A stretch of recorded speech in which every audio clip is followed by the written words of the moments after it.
এসব কি হচ্ছে? আমি তো একই কথা করছি, এসব কি হচ্ছে? কি আজব কথা করছো তুমি? আমার পথ আটকাচ্ছ কিসের জন্য বলো তুমি? পথ আটকাবো না তো কি করব? সে সকাল থেকে আমি না খাইয়ে আপনার জন্য দাঁড়িয়ে আছি, আর আপনি আসছেন খালি হাতে।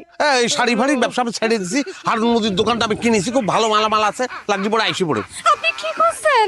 আপনি এই শাড়ি পরের ব্যবসা সারি দিলে পরে আমি কি পরবো নে? কিছু পড়ার দরকার নেই, পেটিকোট পরে ঘরে বসে থাকবা। তুমি ঘরের বাইরে আসলি পরে জানতো না, এর কোনো দরকার নেই। আর তুমি এরকম ভাবে করছো, মানে শাড়ি শুধু আমার কাছ থেকে তুমি কিনতে, হ্যাঁ? কিনার নাম করে তো ঘন্টার পর ঘন্টা তুমি দেখতেই থাকতা। এত যে ঢং করে কথা করছেন, মনে হচ্ছে যে ঘন্টার পর ঘন্টা শুধু আমিই দেখতাম। অস্বীকার করতে পারবেন যে আপনি আমারে দেখতেন না? আমি আমি কি দেখবো? আমি কি দরকার আছে আমার? কি আমি কি দেখবো? আমি কি দেখবো?